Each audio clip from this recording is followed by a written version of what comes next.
Gracias, señor presidente. Como saben ustedes, no es la primera vez que venimos aquí a hablar de la manipulación informativa en el Centro Territorial de Radio Televisión de Andalucía en Granada.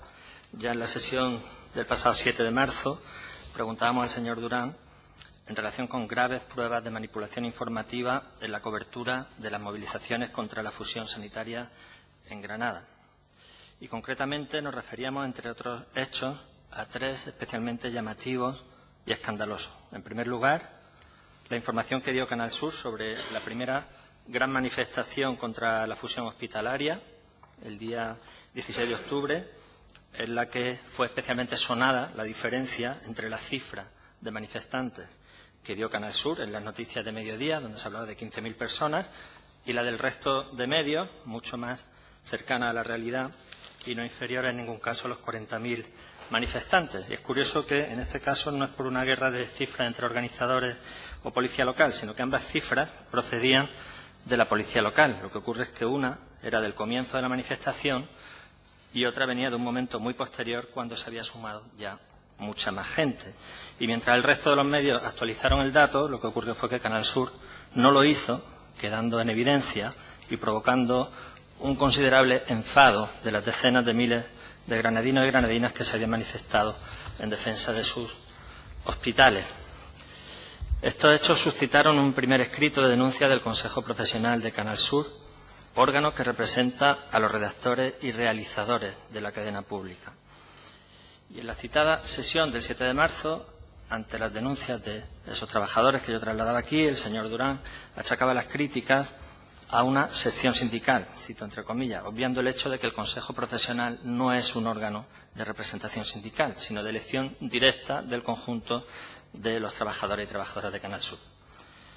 También en la respuesta me achacaba el señor Durán querer hacer yo particularmente una escaleta sobre esas noticias diferentes a la que hacen los profesionales, cuando no era precisamente este parlamentario, sino ya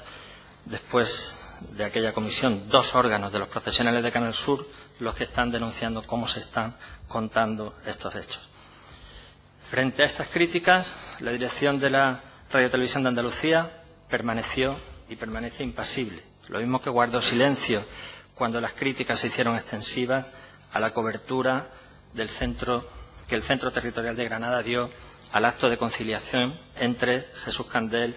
y el viceconsejero, el señor Martín Blanco, que congregó a 3.000 manifestantes en Albolote, muy cerca de Granada, o la cobertura del pleno monográfico dedicado a la salud pública en el informativo territorial.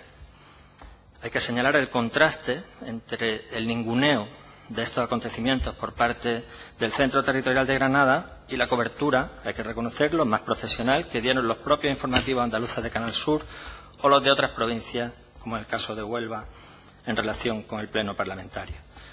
Todo ello ha motivado que, como decía ahora, tanto el Comité Intercentros, en una resolución del 15 de mayo, como el Consejo Profesional, el 17 de abril, pidan el cese de la delegada de la Radio Televisión de Andalucía en Granada, doña Fátima Ruiz. El derecho a recibir una información veraz, que no oculte ni minimice hechos claramente noticiables, asiste a la población granadina, al igual que al conjunto de la andaluza, y especialmente cuando se trata de dar cuenta de movilizaciones sociales que cuentan con un gran respaldo popular. Ese derecho tiene como corolario, recogido además en la Constitución y en el Estatuto, la obligación de todos los medios de comunicación de suministrar esa información veraz. Y esa obligación compromete aún más a los medios públicos, medios que no pertenecen al partido que gobierna, sino a todas las andaluzas y a todos los andaluces que lo sufragan con sus impuestos. Está claro que la directora de la Delegación de Granada se ha burlado de forma reiterada de ese derecho a la información para favorecer al Gobierno andaluz, intentando ocultar o minimizar el descontento que la gestión de la fusión hospitalaria había generado tanto entre los profesionales sanitarios como entre las personas usuarias de la sanidad pública en Granada.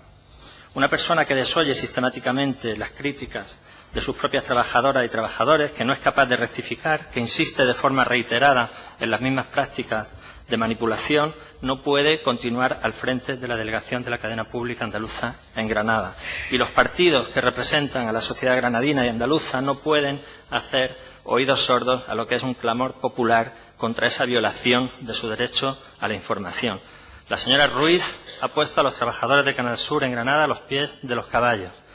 Son ellos, cuando cubren noticias en la calle y no la directora, quienes han tenido que afrontar duras críticas por algo que no tiene que ver con su trabajo, que es de la máxima profesionalidad y rigor, sino con la gestión torticera que hacen los responsables políticos locales de la información que esos profesionales generan. Los trabajadores y trabajadoras de Canal Sur se merecen una mejor directora para que la sociedad granadina y andaluza puedan tener una información de calidad a la altura de una democracia avanzada. Y corresponde a los representantes de la ciudadanía en esta Cámara elegir entre ponerse del lado de la manipulación interesada o ponerse del lado de la gente que pide simplemente que le cuenten lo que pasa, y especialmente lo que pasa en la calle, sin trampa ni cartón. Muchas gracias y espero que el resto de grupos parlamentarios de esta Cámara puedan apoyar esta proposición no de ley. Muchas gracias, señor de Manuel. Pues iniciamos el posicionamiento de los diferentes grupos. En primer lugar, Grupo Parlamentario Izquierda Unida. Señor Castro, tiene la palabra.